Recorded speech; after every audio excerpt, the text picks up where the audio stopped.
Madame l'ambassadrice de France, Monsieur l'ambassadeur d'Autriche, cher Frédéric Roser, cher président, chers camarades. Je tenais tout d'abord à m'excuser de n'avoir pu me joindre à vous en ce jour important et à le faire tout particulièrement auprès de vous, Madame l'ambassadrice, qui avez pris le soin de nous recevoir. Je suis néanmoins très sincèrement heureux de vous adresser ce message.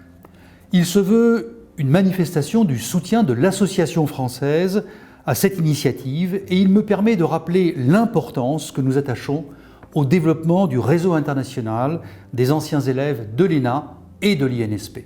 Je mentionne à dessein l'INSP car, comme vous le savez, notre association va finaliser sa transformation dans les jours à venir afin de s'ouvrir à nos camarades du nouvel institut.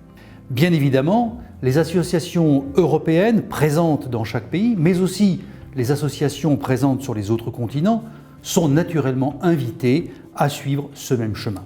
Ainsi ferons-nous la démonstration que nos destins sont plus que jamais liés. La journée qui nous rassemble à Luxembourg, et dont notre camarade Françoise Klein et nos camarades allemands ont été à l'origine, ce dont je les félicite, est essentielle pour la vie de notre communauté. Elle marque la volonté de renforcer la présence des alumni à l'échelle européenne.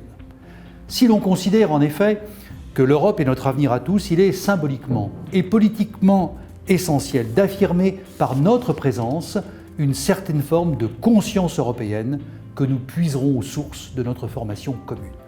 Et c'est par notre rayonnement que nous affirmerons la place stratégique de l'INSP dans l'offre de formation proposée aux candidats de nombreux pays à la haute fonction publique. Le réseau qui voit le jour aujourd'hui n'est pas un gadget, il doit être un levier d'influence afin de promouvoir en Europe la culture administrative dont nous sommes issus et d'en assurer le leadership. Cela nécessitera qu'il puisse fédérer largement un grand nombre de pays européens et mobiliser notamment ceux qui se sont un peu, par la force des choses, éloignés de nous.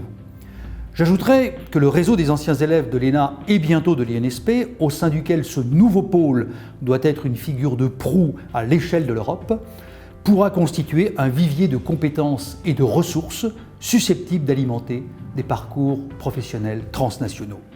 Il devrait en résulter une meilleure compréhension mutuelle entre nos pays et en conséquence de meilleures synergies. Je ne perds pas de vue que ce jour est une première étape qui appellera peut-être une structuration plus forte du réseau qui se met en place. C'est l'avenir qui le dira. Mais je suis de ceux qui pensent qu'en matière internationale, la politique des petits pas est préférable aux grands bonds en avant. Votre démarche me paraît donc raisonnable. Comme vous le constatez, la tâche est vaste, mais vous pourrez compter sur le soutien le plus total de l'AENA. Ce n'est pas une parole en l'air. Nos intérêts convergent. Et de l'intérêt mutuel bien compris découlent les ambitions partagées qui nous pousseront à aller de l'avant. Je vous remercie de votre attention.